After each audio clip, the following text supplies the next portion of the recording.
সমস্যা নাই, 50,000 দিয়ে দেন, কোনো সমস্যা নেই। তো ইমাম সাহেব সারা মাস খাটে, ইমাম সাহেবের তো মাত্র 7-8 হাজার টাকা। আপনার কি হক কথায় ঠিক বলতে ভয়টাই পাচ্ছেন নাকি? কি পুলিশ ধরবে আপনাদেরকে ভাই? আজকে সবচেয়ে বেশি অবহেলিত যে ব্যক্তি, তার নাম হচ্ছে ইমাম, তার নাম খতিব, তার নাম মুহসিন। সবচেয়ে অবহেলিত। আমার মসজিদে যখন আমি জব স্টার্ট করি, that was my beginning level, যখন বক্তার বউ হই নাই, ওয়াজের ওয়াও শিখি নাই, বেতন ছিল 3,000 টাকা। কয় হাজার টাকা ভাই? মারাবা কি কয় রে? না বুঝে তো 3,000 টাকা দিয়ে ভাই কারো সংসার কি চলে?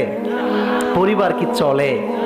তো আল্লাহর রহমতে আল্লাহ এত বেশি দিলেন আল্লাহর উপরে ভরসা করার কারণে, যে এখন মসজিদে আমি কোনো বেতন নেই না, প্রতি মাসে নিজের পকেট থেকে মসজিদে বেশি দান করার চেষ্টা করি। তো এটা শো অফ না যে হুজুর মনে হয় বিশাল বড় ধনী, না, the matter is not like that. আমার কথা হচ্ছে আমরা নিজেরাই নিজেদের সম্মানকে নষ্ট করে দিয়েছি।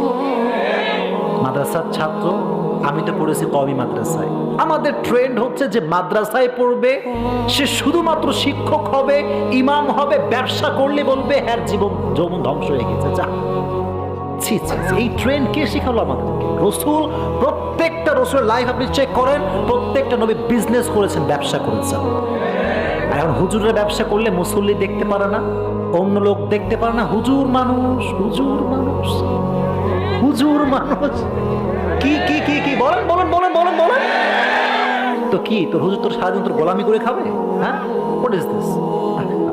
আল্লাহ আমাদেরকে বোঝার তৌফিক দান করুন। প্রণামে মানে মাঝে মাঝে আবেগে দুই একটা কথা বলে ফেলি, আপনি রাগটা করছেন নাকি ভাই? আপনারা কিন্তু আমার শত্রু না, সবাই আমার কলিজার টুকরা ভালোবাসার মানুষ। আমি কাউরে চিনি না, কারে বাস দেবো কন? কাউরে চিনি না। যা যা বললাম আল্লাহ